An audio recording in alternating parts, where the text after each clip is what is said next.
ভাই আপনি কি করেন এখানে? সাহায্য তোলেন। একটু কথা বলে আপনার সাথে। ব্যবসা করতে গেলেও কিন্তু ভালো একটা প্লেস লাগে, এমন একটা জায়গায় বসতে হয় যেখানে মানুষজন বসে উঠা যাওয়া করে, আসা যাওয়া করে, এবং একটা মানুষ যখন আপনাকে সাহায্য করবে, সাহায্য করার জন্য ভালো একটা জায়গা লাগে।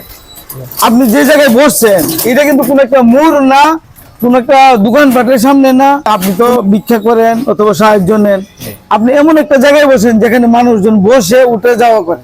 ব্যবসা করতে গেলেও একটা জায়গা লাগে, একটা প্লেস লাগে। উনি এমন জায়গায় বসছেন, আমরা যখন মোটরসাইকেল দিয়ে যাই তখন আসলে আমরা খেয়াল করি যে উনি বসে আছেন। অনেক সময় মনে চায় যে ওনাকে একটা কয়টা টাকা দিয়ে সাহায্য করি, কিন্তু মোটরসাইকেলটা থামিয়ে ওনাকে দেওয়ার মতো সে সুযোগটা আসলে হয় না, কোনো না কোনো কারণে ব্যস্ত থাকি। কারণ এমন একটা মোড়ে যদি থাকতো তাইলে হয়তো ওনাকে কেউ না কেউ সাহায্য। কথাটা কি ঠিক আছে? জি ঠিক আছে। তারপরে আমার প্রায় সময় মনে হয় আপনাকে যখন এদিক যেদিক যায় মনে হয় যে এই লোকটা এখানে কেন বসে আছে। এখানে তো বসে থাকলে আপনাকে কেউ টাকা দিবে না, রিক্সা থেকে নামবে না, অথবা গাড়ি থেকে নামবে না। পায়ে কি হয়েছে দেখে? পায়ে আমার ওনার পায়েটা সমস্যা, এই জন্য হচ্ছে ওনার এই অবস্থা। উনি সাহায্য সহযোগিতা নেয়।